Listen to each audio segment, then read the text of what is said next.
Project Paradox, The Hidden Truth. Chapter 1. The Shadows of a Dark Past.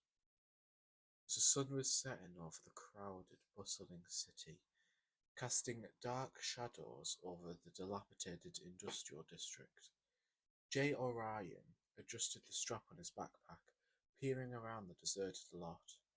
A few rays of light, still visible, shone through the smashed windows of the superannuated warehouses, illuminating the rusted corpses of machinery and the remnants of a once bustling area consigned to oblivion.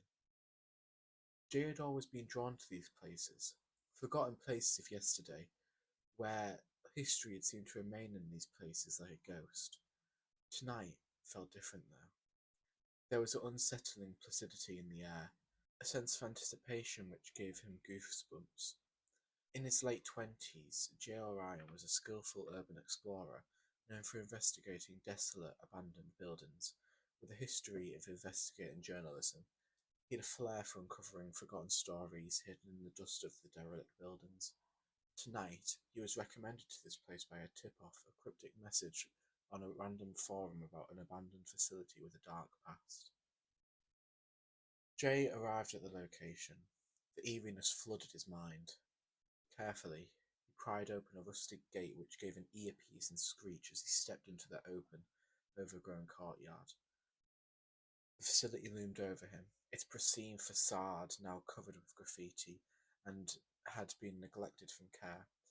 The entrance had been partially blocked off by a tall stack of wooden pallets and debris, but a narrow gap provided just enough room for Jay to slide in. Inside this desolate facility was a labyrinth of hallways and empty rooms sprawling down them. Jay's flashlight beam sliced through the darkness, revealing peeling paint and scattered debris covering the floor. The air was thick with dust and a musty smell of decay.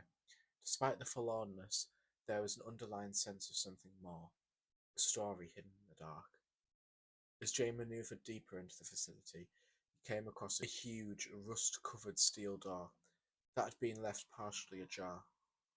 The etiolated sign above the door read, "Authorized personnel only." Jay's heart began racing with adrenaline and a hint of apprehension.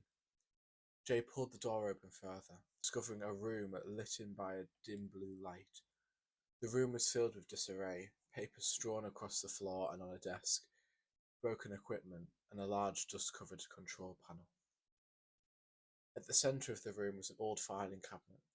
Jay approached it cautiously, his flashlight revealing the faded labels on the drawers. He pried open the top drawer and sifted through a pile of old documents. His eye caught a glance of a file marked with the Project Paradox. The file was thick, bound together with a rubber band.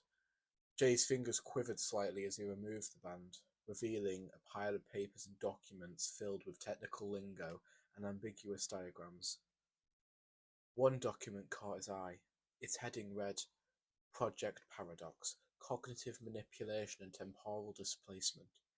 Scanning through the pages, Jay took a mental note of references to experimental technology and subjects undergoing extreme mental conditioning.